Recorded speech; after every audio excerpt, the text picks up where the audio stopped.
जय श्री राधे।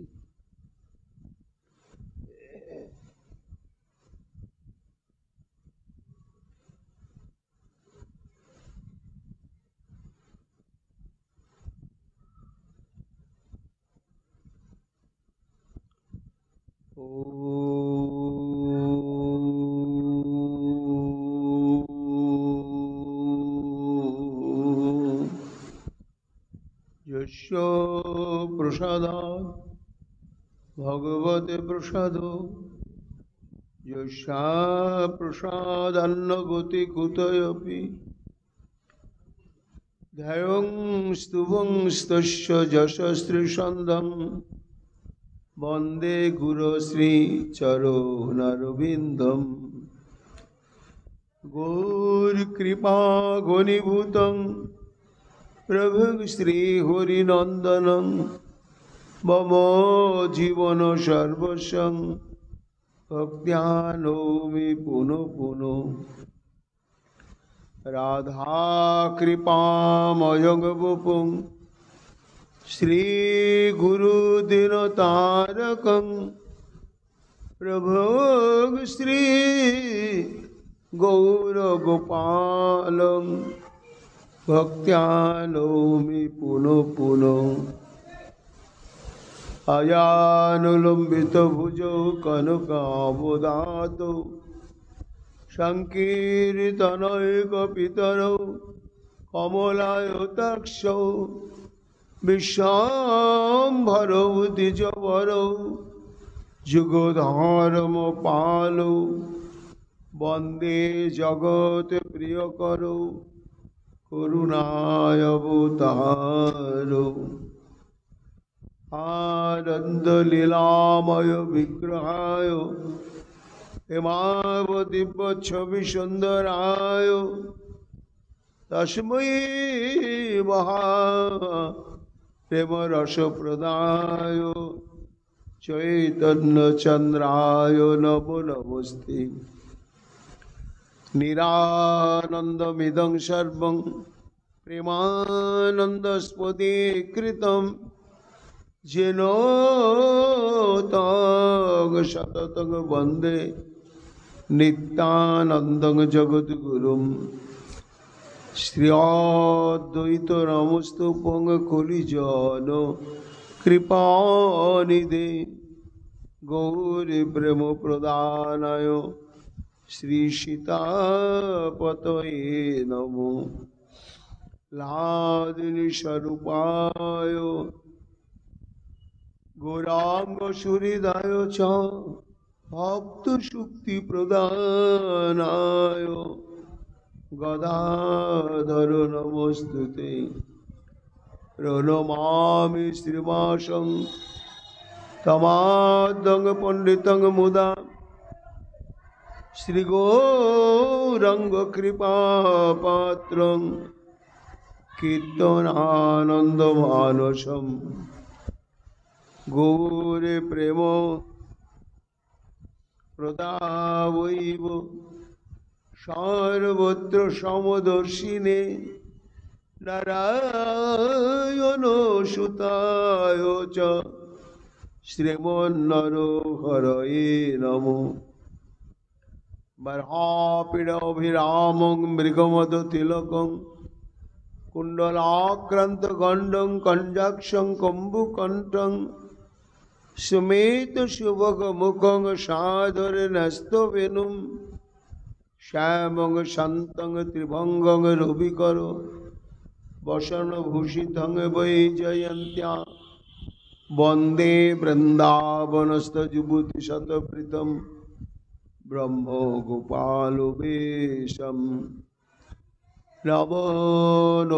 नवनलिननेत्राय वेणुवाद्यविनोदिने राधाधर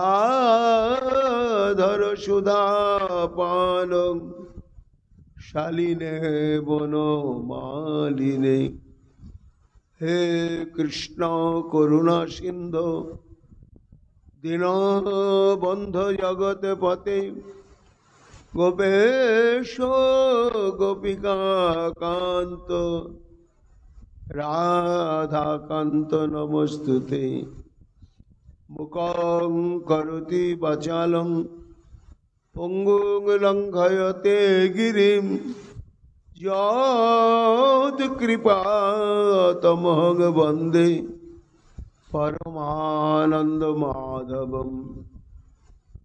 তপ্ত কাঞ্চন গৌরাঙ্গী রাধে বৃন্দাবনেশ্বরী বৃষভানুসুতে দেবী তং নমামি হরিপ্রিয়ে। মহাভাবস্বরূপাতং কৃষ্ণপ্রিয়া বরিয়সী প্রেমে মুক্তিপ্রদে দেবী রাধিকা তং নমাম্যহম। বন্দে নন্দব্রজস্ত্রীণাং পদরেণুমভিঘ্নসৌ যশাং ঘুরি কথোদ্গীতং পুনাতি ভুবনোত্রয়म्। আচতুর্বদন ব্রহ্মা বাহুরপরো হরি অভালোলোচন শম্ভুর ভগবান বদরায়ণী। যং প্রভজন্তমনুপেতমপেতকৃত্যং দ্বৈপায়ন বিরহ কাতরয়া জুহাব। পুত্রেতি তন্ময়াতয়তরবয়োবিনেদুস্তং সর্বভূতহৃদয় মণিমানতস্মি। তমাদিদেবম করুণানিধানম তমালবর্ণম শ্বেতাবতারম। অপার সংসার সমুদ্র সেতুম ভজামহে শ্রী ভাগবত স্বরূপম। বাঞ্ছাকল্পতরুভ্যশ্চ কৃপা সিন্ধুভ্যেব চ পতিতানাং পাবনেভ্যো বৈষ্ণবেভ্যো নমো নমো। জয় রূপ সনাতন ভট্ট রঘুনাথ শ্রীজীব গোপাল ভট্ট দাসের রঘুনাথ। ভক্তি ভরে বন্দি ছয় গোসাইয়ের চরণ যাহা হইতে বিঘ্ন নাশে অভীষ্ট পূরণ। জয় গৌর ভক্তবৃন্দ গৌর যাদের প্রাণ সবে মিলে দেহ মোরে নিতাই গৌর ভক্তি দান। নিতাই গৌর হরি বল নিতাই গৌর হরি বল নিতাই গৌর হরি বল। জয় জয় নিতাই গৌর হরি হরি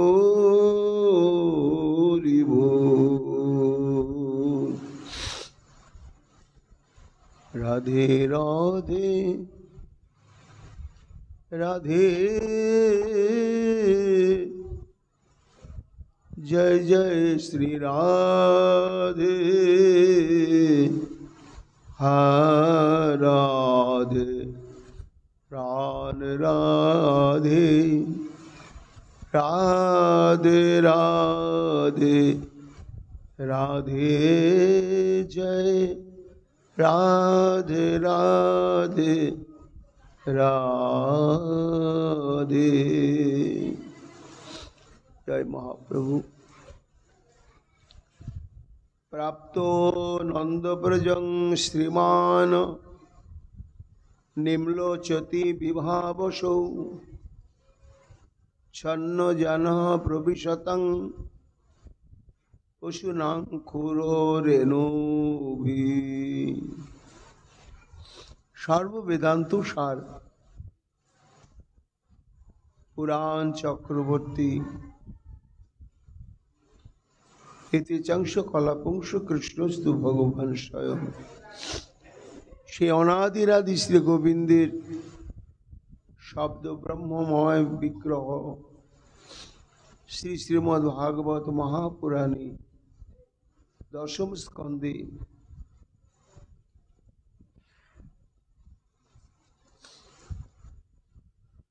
46তম অধ্যায়ে অষ্টম সংখ্যক শ্লোকেতে পূজ্যপাদ সুখদেব গোস্বামী পাদ বললেন, মহারাজ পরীক্ষিত, ওই দেখো,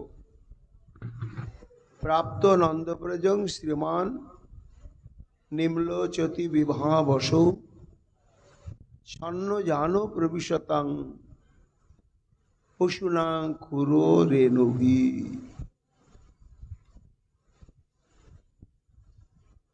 অর্থাৎ শ্রীকৃষ্ণ কর্তৃক প্রেরিত হয়ে উদ্ধব বৃন্দাবনের অদ্ভুত মন প্রাণ অন্তঃকরণ হৃদয়কে দ্রবীভূত করা এমন অদৃষ্টপূর্ব ভাব মাধুর্য মণ্ডিত শোভা কুঞ্জ সরোবর বৃক্ষ লতা গুল্ম পশু পাখি কীট পতঙ্গ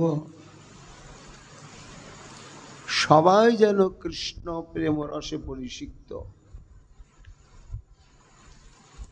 বিচিত্র ভাবে আস্বাদন করতে করতে করতে তার একমাত্র গন্তব্যস্থল যে নন্দীশ্বর, সেই নন্দীশ্বরের যখন নিকটস্থ হলেন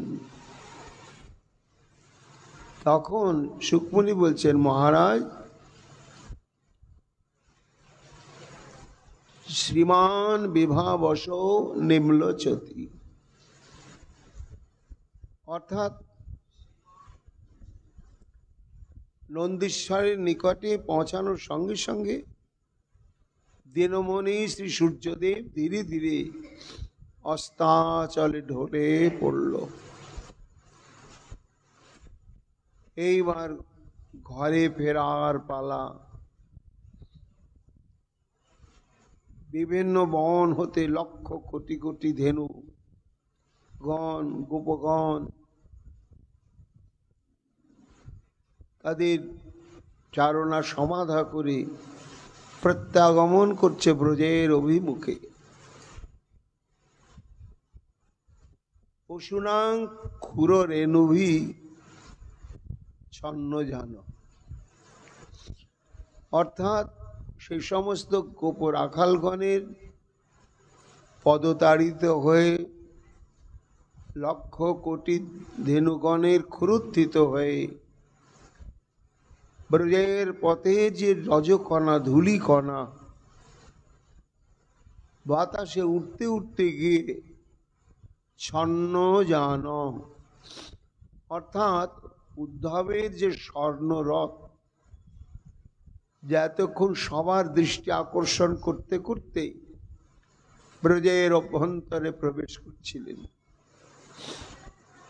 সেই চাকচিক্যময় সুবর্ণ রথটি আচ্ছন্ন হয়ে গেল, ধূলি ধূসরিত হয়ে গেল। অর্থাৎ এতক্ষণ সবার দৃষ্টি আকর্ষণ করছিল স্বীয় চাকচিক্যে সেই রথখানা, এইবার ধূলিমূলিন হয়ে যাওয়ার জন্য আর কারো দৃষ্টি আকৃষ্ট হলো না। কেন সহসা এইভাবে ছন্ন জান, অর্থাৎ রথখানা আচ্ছন্ন হয়ে গেল গোখুরোত্থিত ধূলি রজকণাতে। শুধু রথ হলো না, সুকমুনি বলছেন, মহারাজ স্বয়ং উদ্ধব পর্যন্ত ধূসরিত হয়ে গেল। কেন হয়ে গেল? না, এই বৃন্দাবন ধাম, একই তো বৃন্দাবন ধাম, এই বৃন্দাবন যথাবস্থিত মন বুদ্ধি বিবেক নিয়ে অনুভব করা যায় না যতক্ষণ পর্যন্ত ভক্তির ভূমিতে নিজেকে প্রতিষ্ঠিত করা না যাবে। প্রেম ভক্তির থেকে উত্থিত দন্যে যতক্ষণ চিত্তবৃত্তি বিনম্র না হবে, ব্রজবাসীগণের এবং ব্রজস্থিত সমস্ত প্রাণীগণের পদলাঞ্ছিত ধূলিকণার দ্বারা যতক্ষণ পর্যন্ত অবিস্নাত হওয়া না যাবে ততক্ষণ ভগবৎ সাক্ষাৎকার তো সুদূর পরাহত। শ্রী ভগবানের যে পরিকর বৃন্দ রয়েছেন তাদের মহিমা শ্রী ভগবানের চাইতে অনেক ঊর্ধ্বে। কেন না, শ্রী ভগবান তার দুচ্ছেদ্য মায়া রজ্জুতে সমগ্র জগৎকে ব্রহ্মাণ্ডকে এমন ভাবে বেঁধে রেখেছেন, সুর নর পশু দেব ঋষি কেউ বাদ যাচ্ছেন না সেই মায়ারজ্জুর প্রভাব থেকে মুক্ত হতে। তেমন যার মায়াবন্ধনে বদ্ধ সবাই, সেই শ্রী গোবিন্দ আমার, তিনি পর্যন্ত ব্রজবাসীগণের প্রেমরজ্জুতে এমন বদ্ধ দশা প্রাপ্ত হন যে সর্বশক্তিমান হওয়া সত্ত্বেও আর তাদের প্রেমবন্ধন ছিন্ন করে স্বতন্ত্রভাবে পালিয়ে যাওয়া কখনোই সম্ভব হয় না।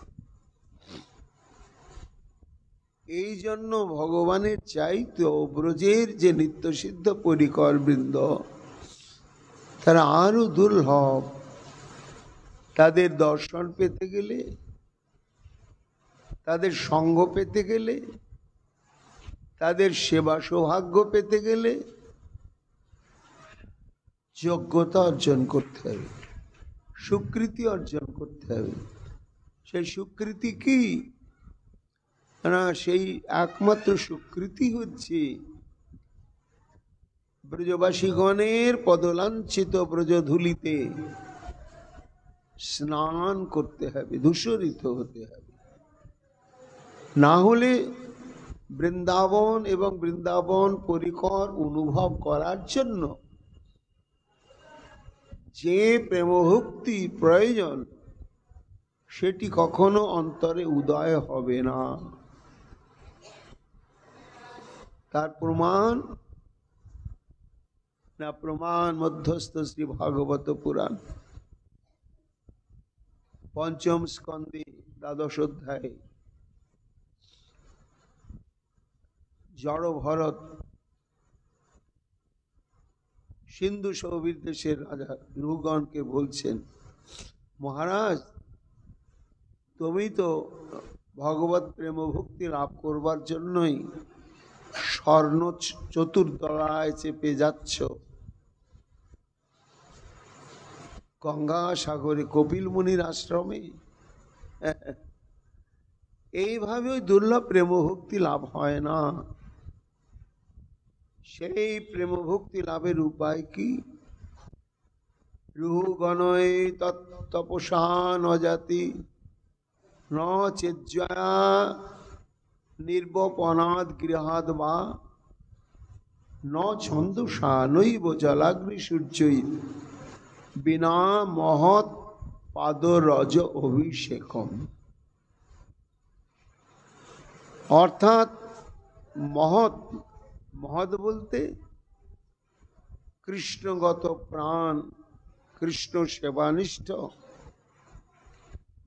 যে সমস্ত ভক্তগণ রয়েছেন তারাই মহৎ। তো যতক্ষণ পর্যন্ত তাদের পদধূলি কণাতে স্নান করা না যাবে পদধূলি কণাতে দূষরিত হওয়া না যাবে, ততক্ষণ পর্যন্ত দুর্লভ সেই সাধ্যবস্তু প্রেম ভক্তি প্রাপ্ত হওয়া যাবে না। যদি বলো মহারাজ আমি অন্যান্য কঠোর তপস্যা করব, ন চেত জয়া, লক্ষ লক্ষ কোটি কোটি যদি তুমি যজ্ঞানুষ্ঠান করো, সেই যজ্ঞানুষ্ঠানের ফলের দ্বারা কোনোদিনই দুর্লভ কৃষ্ণ বশীকরণ প্রেম ভক্তি লাভ সম্ভব নয়। নির্বপনাদ গৃহাদ বা, সংসারের সমস্ত মায়া বন্ধন ছিন্ন করে কঠোর সন্ন্যাস ব্রত যদি তুমি গ্রহণ করো, তার দ্বারাও এই প্রেম ভক্তি লাভ হবে না। ন ছন্দসা, সমস্ত বেদ এবং বেদান্ত বা ব্রহ্মসূত্র তার সমস্ত সূক্ত শ্লোক সাম সব যদি কণ্ঠস্থ করো, হৃদয়ঙ্গম করো, তার দ্বারাও কোনোদিন সেই শুদ্ধ প্রেম ভক্তি লাভ হবে না। নৈব জলাগ্নি সূর্যই, জলের মধ্যে গিয়ে কঠোর তপস্যার দ্বারা অগ্নি প্রজ্বলিত করে তার মধ্যে কঠোর উৎকট তপস্যা করা, বা প্রখর সূর্য কিরণে উন্মুক্ত প্রান্তরে বসে তপস্যা করা, কোনো কিছুর দ্বারাই যে প্রেম ভক্তির দ্বারা অখিল ব্রহ্মাণ্ডপতি শ্রী গোবিন্দ বশ্যতা স্বীকার করতে বাধ্য হবেন, সেই প্রেম ভক্তি কোনোদিন লাভ হবে না। তাহলে আজকে যে উদ্ধব নন্দীশ্বরে নন্দ বাবার নিকটে উপস্থিত হতে চলেছেন, জগৎকে যেন জানাচ্ছেন লীলা শক্তি, যে তার আগে তোমাদের কর্তব্যই হচ্ছে এই ব্রজবাসীর পদরেজু ধুলোয় অবিস্নাত হওয়া, বৈষ্ণবের পদরাজে অবিস্নাত হওয়া। শুধু তাই নয়, এই বৈষ্ণব পদরাজেতে ধূসরিত হওয়া, এই ভজনাঙ্গ বা সাধনাঙ্গ এত এত প্রয়োজনীয় যে একাধিক সিদ্ধান্তে ঘোষণা করা হয়েছে এবং দৃষ্টান্তের দ্বারা ঘোষণা করা হয়েছে। প্রহ্লাদ সেই কথাই বললেন পিতা হিরণ্যকশিপুর সম্মুখে দাঁড়িয়ে, পিতা নৈশাং মতিস্তাব দুরুক্ষ ক্রমাঙ্ঘ্রি স্পৃশত্বনর্থপ গম যদর্থ মহীয়সং পদরজ অভিষেকং নিষ্কিঞ্চনানাং ন বৃণীত যাবৎ। ভগবান অনুক্রম শ্রী গোবিন্দ তার চরণেই অচলা রতিমতি নিষ্ঠা যতক্ষণ না হবে, ততক্ষণ ভজন সিদ্ধ হওয়া যাবে না। তাই এই যে শ্রী ভগবানের চরণে রতিমতি স্থির হবে, অচল হবে, কোন তপস্যার দ্বারা, কোন ব্রতের দ্বারা, কোন দান ধ্যানের দ্বারা? প্রহ্লাদ বললেন কিচ্ছু দ্বারাই হবে না, একমাত্র যতক্ষণ পর্যন্ত নিষ্কিঞ্চনানাং মহীয়সাং পাদরজ অভিষেকং ন বৃণীত যাবৎ, যতক্ষণ পর্যন্ত নিষ্কিঞ্চন বলতে কাদের বলা হয়? না কোটিপতিকেও নিষ্কিঞ্চন বলা যাবে, আবার গাছতলায় যিনি অনিকেতন হয়ে ভজন করছেন তাকেও নিষ্কিঞ্চন বলা যাবে। অর্থাৎ শাস্ত্র বলছেন একমাত্র গোবিন্দ চরণ ব্যতি রেখে যার জীবনে আর কোনো ধন সম্পত্তি নেই তিনি হচ্ছেন নিষ্কিঞ্চন। এইরকম নিষ্কিঞ্চন এবং মহৎ যারা, তাদের পদরজ কণায় যতক্ষণ পর্যন্ত স্নান করা না যাবে, অভিষিক্ত হওয়া না যাবে, ততক্ষণ পর্যন্ত অনর্থ অপগম নৈশাম, ভজনের পথে যে বাধা, অনর্থ, সুকৃতিজাত অনর্থ, দুষ্কৃতিজাত অনর্থ, অপরাধজাত অনর্থ এবং ভক্তিজাত অনর্থ, এই যে চার প্রকার অনর্থ, এই অনর্থ যাবে না।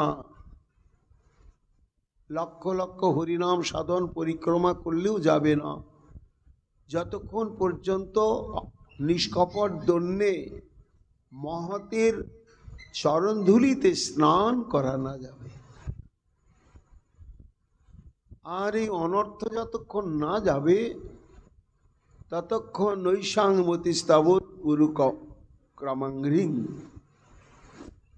উরুক্রম শ্রী গোবিন্দের চরণে রতিমতিও কখনো অচল একনিষ্ঠ অবস্থা প্রাপ্ত হবে না। তাই সুকমুনি বলছেন, মহারাজ তাহলে দেখো, এই বৈষ্ণব পদরজধূলিতে অভিষিক্ত হওয়া, ধূসরিত হওয়া, ভগবত সাক্ষাৎকার, ভগবত পরিকরগণের সঙ্গপ্রাপ্তি, সেবা সৌভাগ্য প্রাপ্তির এক মহা শক্তিশালী ভজনাঙ্গ। সেটি উদ্ধব তো জানতেন না, কিন্তু লীলা শক্তিই যেন উদ্ধবকে ধুয়ে মুছে নিয়ে আসছেন করে। তুমি তো নন্দীশ্বরে প্রবেশ করছো, তা দেব মন্দিরে আসছো, তার আগে একটু স্নানের দরকার রয়েছে। তাই কি স্নান? রজ স্নান। এছাড়া বৈষ্ণবের চরণেরও যে কি মহিমা, আমার মতো জীবাধম জানেন না। বিশাল বিশাল শাস্ত্রজ্ঞ পণ্ডিতগণ জানেন না। কে জানেন? ভাগবত ঘোষণা করছেন একমাত্র বৈষ্ণব পদরজের, বৈষ্ণব পদধূলির যে কি মহিমা সেটি জানেন একমাত্র শ্রী ভগবান। ভগবানই জানেন, আর অন্য কেউ জানেন না। প্রমাণ কি করে পাওয়া গেল? না, সরস্বতী নদীর তটে যখন সমস্ত মনীষীগণের সভাতে একটা আলোচ্য বিষয় হলো ব্রহ্মা বিষ্ণু মহেশ্বর এদের মধ্যে সর্বশ্রেষ্ঠ কে, তর্ক বিতর্ক বিচারাদি বিচার করে মীমাংসা হলো না। তখন সবাই ভৃগুমুনিকে দায়িত্ব দিলেন যে ভৃগু তুমি স্বয়ং যাও, ব্রহ্মার কাছে যাও, ভগবান বিষ্ণুর কাছে যাও এবং শ্রীমন মহাদেবের কাছে যাও, গিয়ে তুমি অনুভব করো তিনের মধ্যে শ্রেষ্ঠ কে। যখন ভৃগুমুনি উপস্থিত হলেন ব্রহ্মার কাছে, দু চারটি কথা বলতে না বলতেই ব্রহ্মার রজগুণ উদয় হয়ে গেল। বলে এ তো শ্রেষ্ঠ নয়। ভোলেনাথের নিকটে গিয়ে ঠিক ওই অবস্থায় হলো। তখন বিষ্ণু লোকে গমন করলেন, অনন্ত শয্যায় শয়ন করে রয়েছেন ভগবান নিশ্চিন্তে। আর সজরে গিয়ে করলেন পদাঘাত। যে পদাঘাত করলেন, চমকে উঠে ভগবান সঙ্গে সঙ্গে শয়ন থেকে উঠে উপবেশন করে ভৃগুমুনির চরণ জড়িয়ে ধরলেন।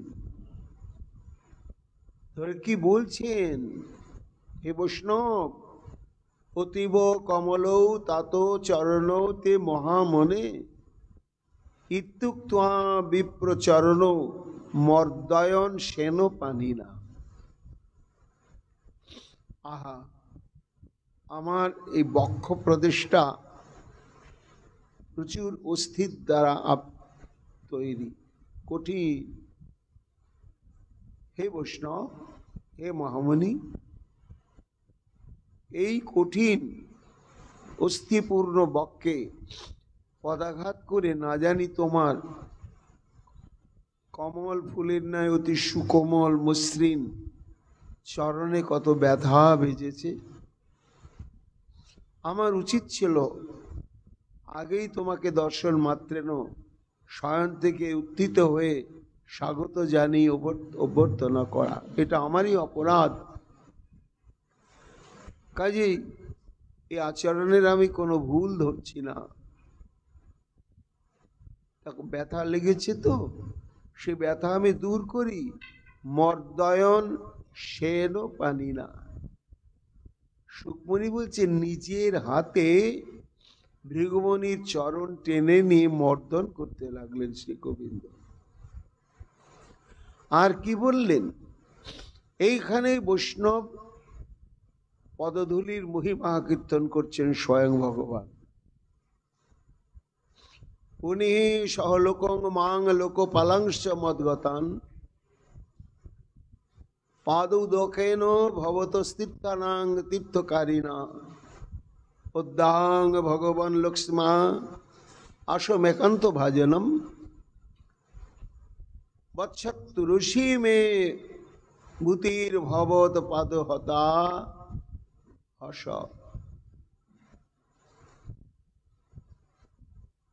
হে মহর্ষি, আহা, এই যে আমার বক্ষে তুমি চরণ প্রদান করলে, তাতে কি হলো না, আমার দেহ মন আত্মা পবিত্র হলো। আর কি হলো না, আমার মধ্যে অনন্ত কোটি ব্রহ্মাণ্ড রয়েছে। আর সেই ব্রহ্মাণ্ডে অনন্ত কোটি সমস্ত জীব থেকে আরম্ভ করে ঋষি মুনিগণ দেবদেবী সবাই রয়েছেন, লোকপালগণ রয়েছেন, কিন্তু তারাও উদ্ধার হয়ে গেল। কেন না তোমার চরণটি তীর্থানাং তীর্থকারী।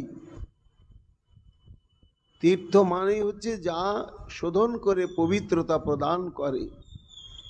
এহেন তীর্থকে পবিত্র করে বৈষ্ণব চরণ জল। আজকে অপ্রত্যাশিত ভাবে কত সৌভাগ্যে, হে মহর্ষি, তোমার এই চরণ যে আমার বক্ষে আমি প্রাপ্ত হলাম।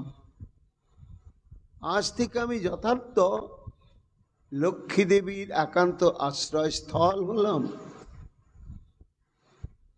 এবং আমার মধ্যে যে অনন্ত কোটি ব্রহ্মাণ্ড এবং অনন্ত কোটি জীব, তারা পর্যন্ত উদ্ধার হয়ে গেল। এই যে তোমার পাদদক পুণ্য জল তীর্থের করয়ে তীর্থ হেন সুনির মল, যাতে কো ব্রহ্মাণ্ড বৈশে আমার দেহেতে, যত লোক পাল সব আমার সহিতে, পাদদক দিয়া আজি করিলা পবিত্র, অক্ষয় হইয়া রহু তোমার চরিত্র। এই যে তোমার শ্রী চরণ চিহ্ন ধুলি বক্ষে রাখিলাম আমি হই কৌতূহলী। লক্ষ্মী সহ নিজ বক্ষে দিল আমি স্থান, বেদে যেন শ্রীবৎস লাঞ্ছন বলিলাম। শোকমণি বলছেন, মহারাজ পরীক্ষিত, এই বৈষ্ণব পদধূলির মহিমা জগৎকে জানাবার জন্যই চরণ চিহ্নটা ভগবান বক্ষে যত্ন করে ধরেই রাখলেন শুভ্র বর্ণের রমরেখা রূপে, যাকে আমরা শ্রীবৎস চিহ্ন বলি। ভগবানের বক্ষে দুটি চিহ্ন আছে, বাম দিকে আছে স্বর্ণরেখা আর দক্ষিণ দিকে রয়েছে শ্রীবৎস চিহ্ন। সেই দিন থেকে সেই চিহ্নটি হলো যেদিন ভৃগুমুনি সর্বপ্রথম পদাঘাত করলেন ভগবানের হৃদয় প্রদেশে। এই জন্য উদ্ধব যে নন্দীশ্বরে সমাগত হওয়ার পূর্ব মুহূর্তে ব্রজের ধুলায় ধূসরিত হলে, এই একমাত্র কারণ। শুধু বৈকুণ্ঠনাথ নয়, এতে চাংশ কলাপুংস কৃষ্ণস্তু ভগবান স্বয়ং। সেই ব্রজেন্দ্রনন্দন শ্রী গোবিন্দ পর্যন্ত বৈষ্ণবের পদধূলি কণার কত প্রত্যাশী। উদ্ধবকে বলছেন,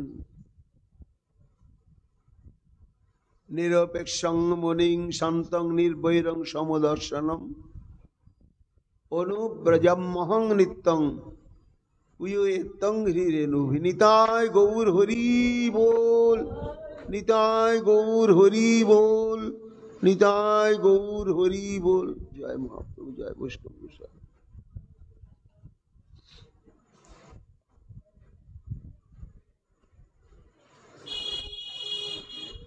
একদিন ভগবান বলছেন, উদ্ধব,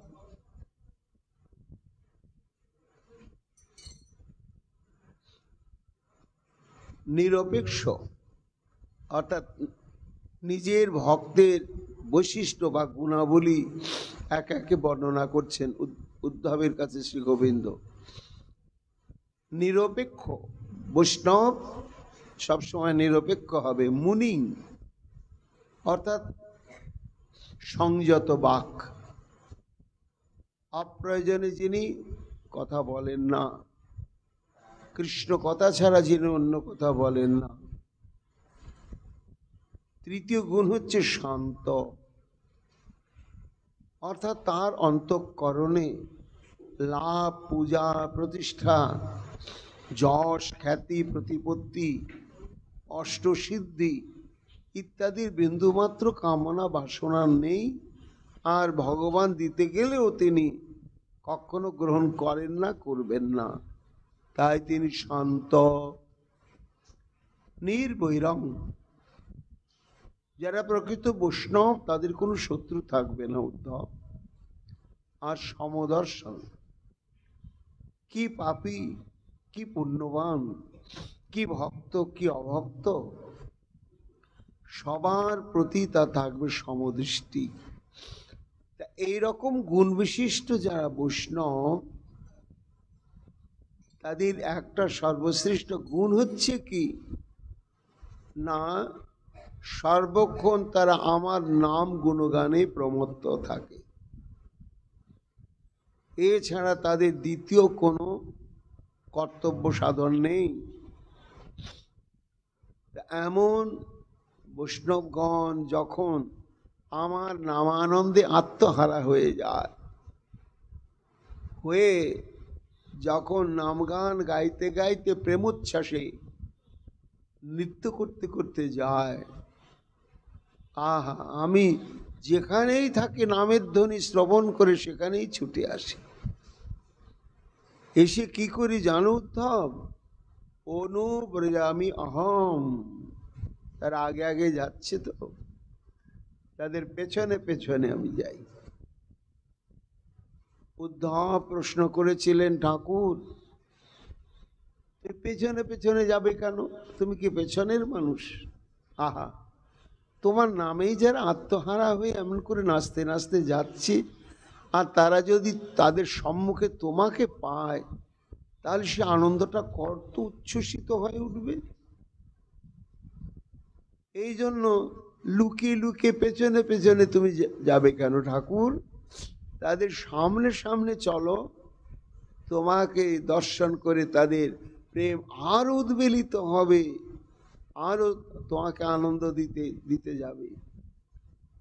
তখন উদ্ধবকে বলছেন ভগবান, হ্যাঁ ঠিক বলেছে বটে, কিন্তু তার চাইতে আমার একটি গুরুত্বপূর্ণ প্রয়োজন সাধনের জন্যই আমি তাদের পেছনে পেছনে যাই। কেন? ওয়ে এতং অঙ্ঘ্রি রেণুভি, অর্থাৎ তারা নাচতে নাচতে উদ্বেলিত হৃদয় হয়ে যাচ্ছে তো, আর তাদের পায়ে ধুলো উঠছে, তো আগে আগে তারা নাচতে নাচতে যাচ্ছে আর পায়ের ধুলোগুলো পেছনে উঠছে। আমি যদি আগে আগে যাই সেই ধুলো তো আমার গায়ে পড়বে না। এই জন্য আমি পেছনে পেছনে যাই। কেন না? যাতে তাদের পদলাঞ্ছিত ধুলি উড়ে উড়ে আমার সর্বাঙ্গে পড়ে। সে কি বলছো? তোমার পদধূলি কণা প্রাপ্তির জন্যই তারা সংসার পরিত্যাগ করে এইভাবে ভজন করে চলেছে প্রভু, আর তুমি তাদের রজকণা পাওয়ার জন্য পেছনে পেছনে যাচ্ছ কেন? না, পবিত্র হওয়ার জন্য। তুমি এখনো পবিত্র হওনি? পারছি না। কেন? ওই যে আমার প্রতিজ্ঞা রাখতে পারছি না। কি প্রতিজ্ঞা? যে যথা মাং প্রপদ্যন্তে তাংস্ততৈব ভজম্যম, এই প্রতিজ্ঞা আমি রাখতে পারছি না ভক্তের ভজনের কাছে। না পারার জন্য আমার চিত্ত অপবিত্র। এই অপবিত্র চিত্তবৃত্তিকে পবিত্র করবার জন্যই তার একমাত্র উপায় হচ্ছে ওই ভক্তের রজকণায় স্নান করা। তাই তাদের না জানি তাদের পেছনে পেছনে আমি যাই। রেণুভি অঙ্ঘ্রি রেণুভি, পদরেণুতেও বিস্নাত হওয়ার জন্য। এই জন্য সুকমুনি বলছেন, মহারাজ এই যে এতক্ষণ নন্দীশ্বরের নিকটে উপস্থিত হওয়ার সঙ্গে সঙ্গেই সেই ব্রজের রজকণায় রথ সহ রথী উদ্ধব পর্যন্ত দূষিত হয়ে গেলেন। কেন না? সেই নন্দ বাবা তার সেবা করতে উপস্থিত হতে চলেছেন। কোন নন্দ বাবা? আহা, যা চরণের পাদুকা অখিল ব্রহ্মাণ্ডপতি শ্রী গোবিন্দ আমার মস্তকে ধারণ করেন, সেই নন্দ বাবা। এই জন্য ভগবত সেবা আগে নয়। ভগবানের যারা অতীব অতীব অন্তরঙ্গ জন পরিকর, যাদের প্রেমের বন্ধন কখনো সর্বশক্তিমান তত্ত্ব হয়েও ভগবান কখনো খণ্ডন করতে পারেন না, এমন ভক্তের আগে দাসানুদাস হতে হবে। এমন ভক্তের আগে সেবা করতে হবে। সেবা করতে করতে তখন সাক্ষাৎ রূপে ভগবত সেবা সৌভাগ্য লাভ হবে, যোগ্যতা আসবে। তাই তো ব্রহ্মাজি স্তুতি করতে বললেন, হে প্রভু, তদ ভূরি ভাগ্যমিহ জন্ম কিম অটব্যম যদ গোকুলেপি কতমঙ্ঘ্রি রজভিষেকম যদ জীবিতং তু নিখিল ভগবান মুকুন্দ তদ্দাপি যদ পদরজ শ্রুতি মৃক্কমেব। হে প্রভু, এই ব্রহ্মলোকে স্রষ্টা ব্রহ্মা হয়ে আমি নিজেকে খুব অপরাধী মনে করছি, ব্যর্থ জীবন মনে করছি। আমার এই জীবন আমি সার্থক মনে করব, আমার ভাগ্যকে চরম সৌভাগ্য মনে করব যদি তুমি তোমার এই বৃন্দাবনে উৎকৃষ্ট নিকৃষ্ট যত সমস্ত পরিকর বৃন্দ রয়েছে তাদের পদরজ কণায় অভিষিক্ত হতে পারি, এরকম একটি জন্ম তুমি আমায় যদি প্রদান করো প্রভু, তাহলেই বুঝবো আমার চরম সৌভাগ্যের দরজাটা খুলে গেল। কেন না, শ্রুতি বৃক্ষমেব, নিখিল শ্রুতি যাকে অনুসন্ধান করে পাবার জন্য পেছনে পেছনে ছুটছে অনাদি অনন্তকাল ধরে, কি অদ্ভুত। তবু তোমাকে শ্রুতি অনুসন্ধান করে সম্যক উপলব্ধি করতে পারছে না, ধরতে পারছে না। তা তোমার পেছনে অনুসন্ধান করে যেমন শ্রুতি আদি চলেছে, তুমিও তেমনি চলেছ তোমার প্রিয় পরিকর গণের অনুসন্ধানে। কি আশ্চর্য! তাহলে ব্রজের পরিকর কি তত্ত্ব বটে। এই জন্য তাদের পদরজ কণায় আমি অভিষিক্ত যদি হতে পারি, তাহলে নিজের জন্মকে আমি সার্থক বলে মনে করব। এই জন্য শুকমুনি বলছেন, মহারাজ, এই ব্রজের ধুলায় ছন্ন যান, রথ এবং রথি আচ্ছন্ন হয়ে গেল।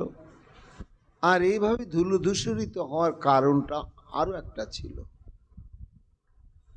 নন্দালয়ে প্রবেশের মুহূর্তে যদি রথটা ধুলো ধূসরিত না হতো, তাহলে চাকচিক্যময় রথের সৌন্দর্য ছটাতে সমগ্র ব্রজবাসীগণ আকৃষ্ট হয়ে দৌড়াতে দৌড়াতে আসত, এবং তার ফলে নন্দ মহারাজের সঙ্গে সাক্ষাৎকার বিলম্বিত হতো এবং বিঘ্ন হতো, যার জন্য লীলা শক্তি ওই নন্দালয়ে প্রবেশের মুহূর্তে রথটাকে এবং উদ্ধবকে এমন ধূসরিত করে দিলে কারো দৃষ্টিতেই পড়ল না। ধীরে ধীরে রথ এগিয়ে যাচ্ছে, বেলাও ডুবতে বসেছে, অন্ধকার গাঢ় হয়নি, সুস্পষ্টভাবে চারিদিকে দেখা যাচ্ছে। শহরের মানুষ পল্লী গ্রামে কোনোদিন আসেনি, তাতে আবার গোপপল্লী।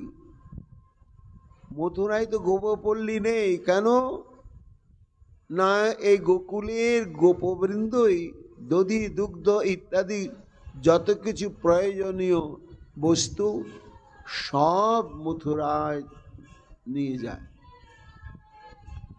এই জন্য মথুরাবাসীদের প্রয়োজনে মথুরাতে কোনো গোয়ালপাড়া নেই। কাজে গোপপল্লীর যে কি দৃশ্য, গাই বাছুর বলদ ষণ্ড ষাঁড়, তাদের কি আগম নিগম উদ্ধব কিছুই জানে না। দেখছেন চোখে পড়ল কি, বাসিতার্থে অভিযুদ্ধ দেবীর নাদিতং সুস্মিভি বিষয়ী। শুকমুনি আকুমার ব্রহ্মচারী, কিন্তু বর্ণনা একবারে বাস্তব ভাবে দিচ্ছে। কি দেখছে না, কিছু কিছু গোমাতাগণ ঋতুমতী হয়েছে। এই মাস ঋতুমতী হওয়ার জন্য একটা ষাঁড় তো নয়, লক্ষ লক্ষ ধেনু পালের মধ্যে শত শত ষণ্ড রয়েছে। তা যখন গোমাতাগণ ঋতুমতী হন, তখন ষণ্ডেরা ষাঁড়েরা বুঝতে পারে, তখন তার সঙ্গ করবার জন্য খেপে যায়। এইবার হয়েছে কি, একটা ষাঁড় তো নয়, অনেক অনেক ষাঁড়, এবং সুস্মিভীর সবাই কামনমত্ত হয়ে উঠেছে। উঠে সেই গোমাতার সঙ্গ করবার জন্য যাবে, কিন্তু পরস্পর ষাঁড়ে ষাঁড়ে ভয়ঙ্কর লড়াই আরম্ভ হয়ে গেল। অভিযুদ্ধদ্বীর নাদিতম, ষাঁড়ে ষাঁড়ে লড়াই এবং হুঙ্কার গর্জন হচ্ছে। উদ্ধব দাঁড়িয়ে দাঁড়িয়ে দেখছে, কোনোদিন দেখিনি মথুরা এইসব দৃশ্য। আর একদিকে তাকিয়ে দেখছে, ধাবন্তি ভীষ্ম বাস্রাভি রুধ ভারই সবৎসাকান, সমস্ত গোমাতাগণ যেতে পারছে না, তবু তারা তাড়াতাড়ি যাওয়ার জন্য ব্যস্ত। যেতে পারছে না কেন? রুধ ভারই, তাদের যে পালান অর্থাৎ স্তন, তাতে বৎসের জন্য দুধ জমতে জমতে এত ভারী হয়ে গিয়েছে যে মহাভার ওই স্তনবৃন্তকে নিয়ে গোমাতাগণ দ্রুত গতিতে যেতে পারছে না। তাই উচ্চস্বরে নিজ নিজ বাছুরগুলোকে ডাকছে, তোমরা দৌড়ে এসো, আমরা জোরে জোরে যেতে পারছি না। উদ্ধব রথকে থামিয়ে দিয়ে দেখছে সব দৃশ্য। ইতস্তত বিলঙ্গত ভীর গোবৎসের মণ্ডিতং শীতই, আবার কোথাও দেখছে সমস্ত শুভ্র বর্ণের নধর কান্তি বাছুরগুলো লাপালাপি লেজ তুলে ছুটাছুটি করছে। পরীক্ষিত বললেন, গুরুদেব তাহলে সাদা বাছুরই ছিল, রং বেরঙের বাছুর কি ছিল না? সুকমণি বলছেন, হ্যাঁ মহারাজ ছিল, কিন্তু সময়টা তো সন্ধ্যার সমাগত, আবছা অন্ধকার, তো আবছা অন্ধকারের মধ্যে কালো নীল লাল এ রং অত বোঝা যায় না, সাদা রংটাকেই বেশি বোঝা যায়। তাই উদ্ধবের চোখে পড়ল ওই শুভ্র বর্ণের যে সমস্ত বৎসগুলো, সেগুলোই, এই জন্য শীতই শব্দটি দিয়েছেন। সে বাছুরগুলো আনন্দে নাচানাচি দেখে অভিভূত উদ্ধব। আর একদিকে দেখছে কি ভীষণ কলরব, হইহুল্লোড় হচ্ছে। কেন? গোদহ শব্দাভিরবং বেনুনাং নিঃসনেন চ, সব বলিষ্ঠ বলিষ্ঠ গোয়ালাগণ সব ভাঁড় নিয়ে সাধন দরিদ্রা গায়ের পেছনে পা ছেঁধে সব দহন করছে। হাজার হাজার গোয়াল, হাজার হাজার গোমাতা দহন হচ্ছে। দহন করতে করতে এইবার ভাঁড় ভরে গিয়েছে, চিৎকার করছে, আরে আর একটা ভাঁড় নিয়ে এসো, আর একটা ভাঁড় নিয়ে এসো। কেউ গোদহন করতে শুরু করবে, তার আগে বাছুরকে দিয়ে দুধ পান করাচ্ছে, হয়ে গিয়েছে, এই বাছুরটা ধরো, বাছুরটা ধরো। এইরকম নানা প্রয়োজন সাধনের জন্য বাক্যালাপে বাক্যালাপে বিরাট একটা শোরগোলের সৃষ্টি হয়ে গিয়েছে। তার ফাঁকে ফাঁকেই কতিপয় গোপবালক কৃষ্ণের ভঙ্গিমাকে অনুকরণ করে সুন্দর বংশী বাদন করছে। গায়ন্তি ভীষ্ম কর্মাণি শুভানি বল কৃষ্ণয় সলঙ্কৃতাভির গোপীভির গোপস্য সুবিরাজিতম। আর একটু এগিয়ে গেল রথ। সন্ধ্যাটা তখন আরো একটু গাঢ় হয়ে এসেছে। দেখছি সমস্ত এতক্ষণ সব গোপ বালক এবং গোপগণকেই দেখলে উদ্ধব, এইবার সমস্ত ব্রজ রমণীদের প্রতি দৃষ্টি পড়ল। কি তারা পবিত্র, সুস্নাতা এবং সুন্দর সুন্দর বসন পরিহিতা, সু অলঙ্কৃতা। গায়ন্তী ভি কর্মাণি শুভানি বল কৃষ্ণয়। তারা সন্ধ্যাকালীন যত যত কর্তব্য কর্ম থাকে, সমস্ত কর্তব্য কর্ম সাধন করছেন, কিন্তু গান গাইতে গাইতে, নীরব নিথর হয়ে নয়। কি গান গাইছেন? কৃষ্ণ বলয়। তাদের কানের মূর্ছনা।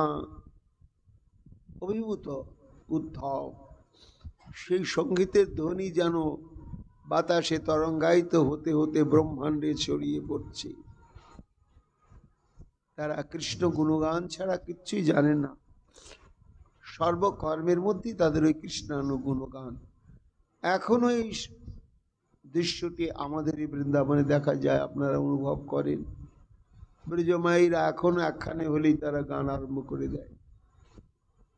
শ্রীকৃষ্ণ বিষ্ণু মধুকৈট ভারে ভক্তানুকম্পিন ভগবান মুরারে ত্রয়স্যমাং কেশব লোকনাথ গোবিন্দ দামোদর মাধবেতি গোবিন্দ দামোদর মাধবেতি গোবিন্দ দামোদর মাধবেতি। প্রদীপ দেখাচ্ছে, ধূপ দেখাচ্ছে, যা কিছু করছে গান গাইতে গাইতে।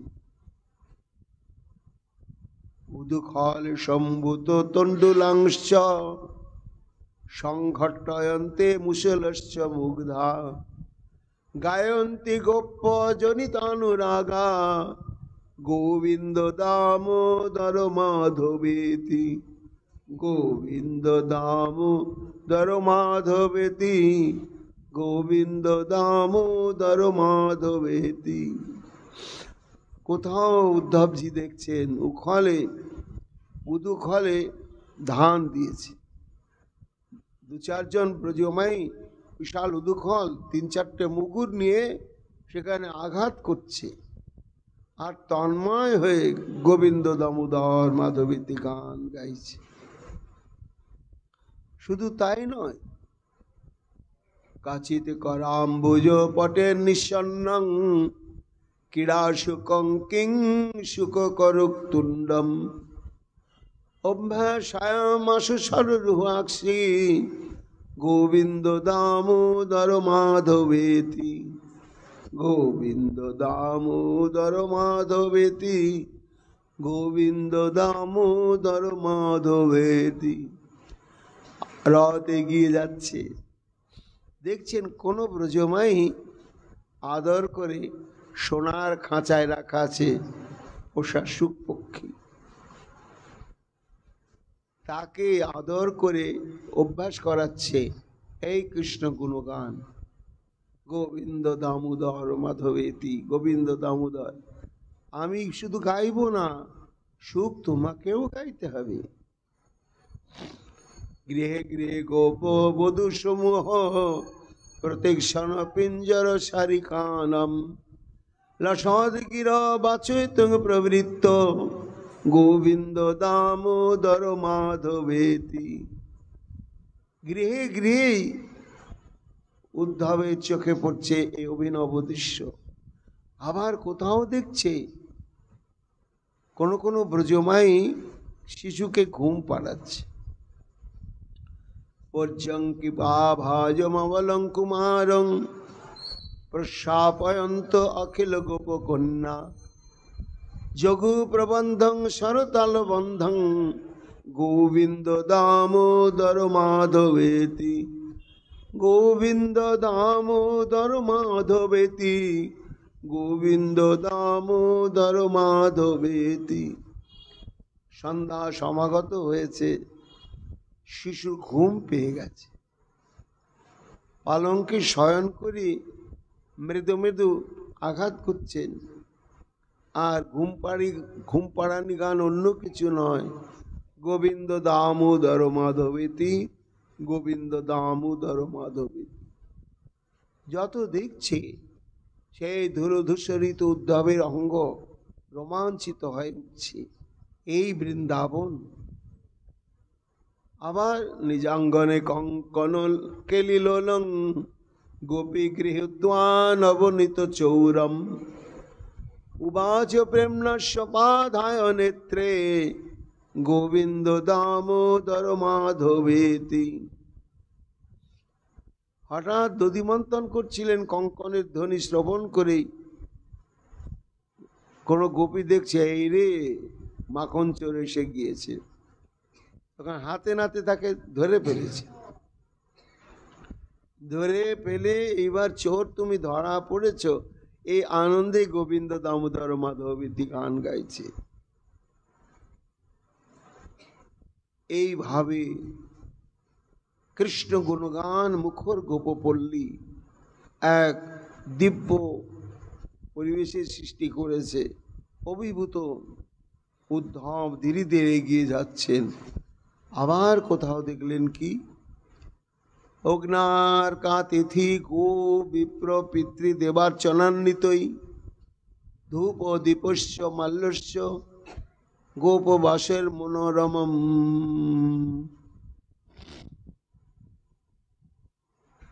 কোথাও কোথাও কি হচ্ছে, গৃহস্থের যে মাঙ্গলিক কর্ম, বিশেষ করে বৈশ্য জাতির নিখুঁতভাবে তা পালন হচ্ছে। সন্ধ্যা সমাগত কাল, তাই অগ্নি, সূর্য, অতিথি, গো, ব্রাহ্মণ এবং পিতৃপুরুষ দেবতার উদ্দেশ্যে নানা ধরনের আনুষ্ঠানিক সমস্ত ধর্মানুশীলন চলছে। ধূপ দীপস্য মাল্যস্য গোপবাসের মনোরম। ধূপের গন্ধে, প্রদীপের আলোকমালায় এবং মাল্লাদির দ্বারা পরিশোভায় এমন এক দিব্য ভাব প্রকাশ করেছেন। সুকমুনি বলছেন, মহারাজ, এই হচ্ছে গৃহস্থের কর্তব্য কি না পঞ্চযজ্ঞ সমাধান করা। কি পঞ্চযজ্ঞ? পঞ্চঋণ। আমাদের রয়েছেন ঋষিঋণ, দেবঋণ, নৃঋণ আর ভূতঋণ।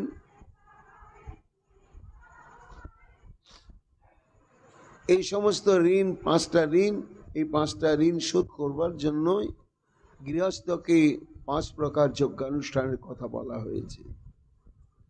তো তার মধ্যে 4 প্রকার জাতি, ব্রাহ্মণ, ক্ষত্রিয়, বৈশ্য এবং শূদ্র। তাই এখানে বেদ ব্রাহ্মণ, ক্ষত্রিয় এবং বৈশ্য 3 বর্ণেরই উপনয়ন সংস্কারের বিধান দিয়েছেন। এই জন্য এই 3 প্রকার জাতি বা বর্ণকে দ্বিজ বলা হয়।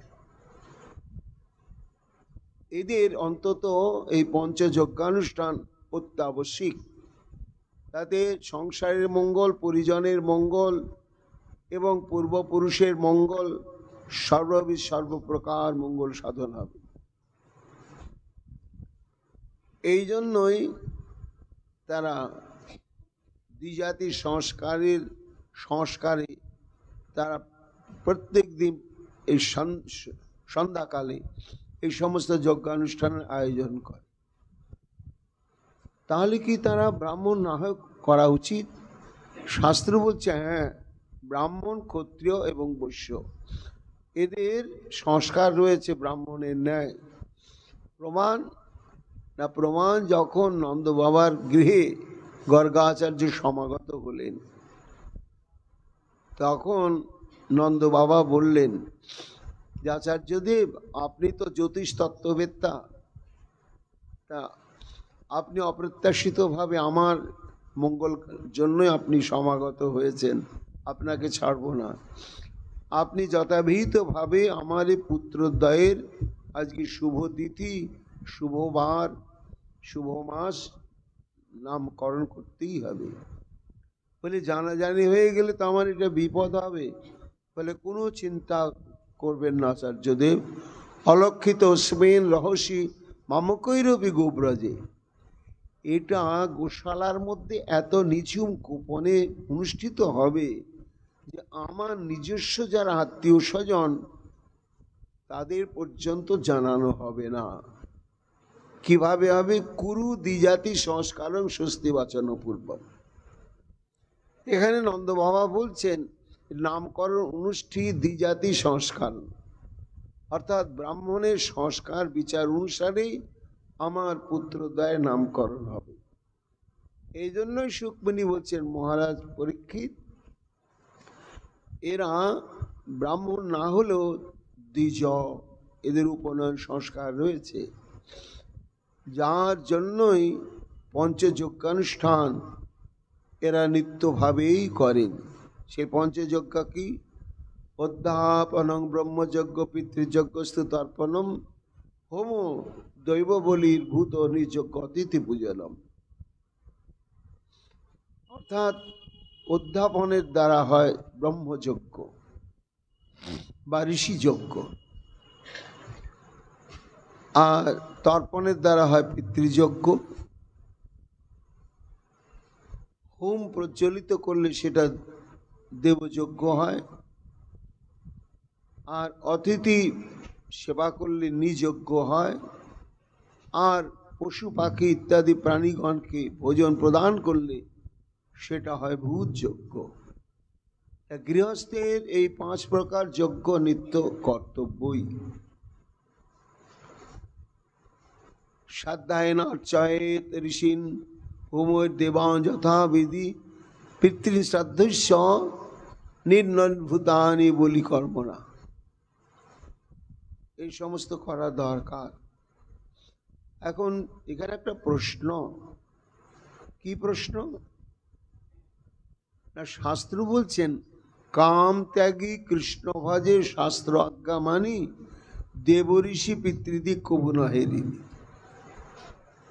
যারা গোবিন্দ ভজন করবেন কৃষ্ণ মন্ত্রে দীক্ষা নিয়ে গৃহস্থ জীবনে, গোবিন্দ সেবা নিয়ে যারা গৃহস্থ জীবন যাপন করবেন, তাদের ক্ষেত্রে এই পঞ্চযজ্ঞানুষ্ঠান কি কর্তব্য? বলে না, কর্তব্য নয়। তাহলে যদি কর্তব্য না হলো, তাহলে এই সমস্ত ব্রজবাসীগণ তারা করছেন কেন? আর তারাই যদি করেন তো আমরা কেন করব না? এখানে একটা প্রশ্ন। কেন না, কৃষ্ণচরণের শরণাগত সাধকের যে পঞ্চযজ্ঞের কোনো প্রয়োজন নেই, এটি শ্রীমদ্ ভাগবত বলেছেন। একাদশ স্কন্ধে করভাজন ঋষি নিমি মহারাজকে বললেন, মহারাজ, দেবর্ষি ভূতাপ্ত নীলাং পিতৃণাং ন কিঙ্কর নাম ঋণীচ রাজন, সর্বাত্মনা শরণং শরণ্যং গত মুকুন্দং পরিহৃত কর্তব্য। যারা গোবিন্দের চরণে কায় মন বাক্য একেবারে সমর্পণ পূর্বক 16 আনা ভাবে যারা গোবিন্দে আত্মসমর্পিত চিত্ত এবং জীবন হয়েছেন, তাদের জন্য এই ঋষিযজ্ঞ, দেবযজ্ঞ, পিতৃযজ্ঞ, ভূতযজ্ঞ ইত্যাদি যজ্ঞাদির কোনো দরকার নেই, এবং তাদের পঞ্চ ঋণও নেই। এই জন্য কৃষ্ণ ভক্তের এই পঞ্চযজ্ঞের কোনো বাধ্যবাধকতা, প্রয়োজনীয়তা নেই। এটা হচ্ছে নিত্যসিদ্ধ পরিকর। তারা নিত্যসিদ্ধ পরিকর, তারা স্বর্গ কামনায় সংসারের মঙ্গলের জন্য করতেন না, তারা শ্রীকৃষ্ণের মঙ্গলের জন্যই বৈদিক যত কিছু ক্রিয়াকর্মাদি গৃহস্থের জন্য নির্দেশিত হয়েছে সেসব তারা অনুষ্ঠান করতেন। এটা নিত্যসিদ্ধ পরিকরগণের জন্য, কিন্তু সাধকের জন্য নয়। এই জন্য মহারাজ ওটা আমাদের অনুকরণীয় নয়। ধীরে ধীরে নন্দালয়ের নিকটে গিয়ে যখন উপস্থিত হলো, দৃষ্টিতে পড়ল পাবন সরোবর এবং তার চারিদিকে অদ্ভুত পুষ্পিত সমস্ত বন। সর্বত পুষ্পিত বনং দ্বিজালিকুল নাদিতম হংস কারুণ্ড বাকীর্ণই পদ্ম সন্দস্য মণ্ডিতম। সুকমণি বলছেন, মহারাজ, নন্দীশ্বরের নিকটে যখন গেলেন তখন অদ্ভুত কুসুম উদ্যান, আর সে পাবন সরোবরে বিহার করছে রাজহাঁস, তারপরে কারুণ্ড রাহু ইত্যাদি ইত্যাদি নানা জাতীয় জলচর পক্ষী, আর এত কমল কুসুম বিকশিত হয়েছে যে সেই কমল কুসুমে রেণু পড়ে পড়ে সেই সরোবরের জলকে সুগন্ধিত করে রেখে দিয়েছে। সেখানে পৌঁছার পরেতেই এইবার উদ্ধব মনে মনে ভাবছেন, এসে গেলাম তো নন্দীশ্বরে, এইবার নন্দ বাবার সাক্ষাৎ পাব কি করে? প্রশস্ত পথ এগিয়ে গিয়েছে মহারাজ নন্দের রাজ দরবারের সিংহদ্বারের দিকে। রথটা ধীরে ধীরে এগিয়ে সেইখানেই পৌঁছালেন। কাউকে দেখতে পাচ্ছেন না উদ্ধব, বুঝতে পারলেন এটাই নন্দ ভবন। যথাস্থানে রথকে সংরক্ষণ করে রথ থেকে নেমে এইবার মূল নন্দমহলে প্রবেশের দরজার বাইরে এক সুপরিকল্পিত কুসুম উদ্যান রয়েছে, আর তার মধ্যে শ্বেত মর্মর প্রস্থের দ্বারা সুন্দর একটি বেদি রয়েছে। উদ্ধব ধীরে ধীরে গিয়ে সে বেদির উপরে গিয়ে বসলেন। আর চিন্তা করলেন, আমি তো নতুন, কি করে নন্দ বাবার দর্শন পাবো, সাক্ষাৎ পাবো? এর মধ্যে সমাগত সন্ধ্যা, কতিপয় ব্রজবাসী তারা নন্দ মহারাজের সঙ্গ করতে আসছিলেন। এমন সময় দেখছেন এক নূতন অতিথি এসেছে। মহারাজ নন্দকে গিয়ে সংবাদটা দিলেন, মহারাজ একটা রথ দেখলাম এবং এই সিংহদ্বারের নিকটেই উদ্যানের মধ্যে বেদির উপরে বসে রয়েছেন একজন, ঠিক দেখতে আমাদের নন্দলালার মতোই। তা তিনি এই সন্ধ্যাবেলার সমাগত হয়েছেন অতিথি। উল্লসিত হয়ে নন্দ মহারাজ ধীরে ধীরে বেরিয়ে এলেন। আসার পরেতে এইবার উদ্ধবের সঙ্গে কেমনভাবে কথোপকথন হলো, কেমনভাবে আপ্যায়ন হলো, শ্রীমন মহাপ্রভুর কৃপা আগামীকাল আমরা তা শ্রবণ কীর্তন করব। এখনকার মতো উদ্ধব সন্দেশ প্রসঙ্গ আজকের মতো এখানেই বিশ্রাম লাভ করছি।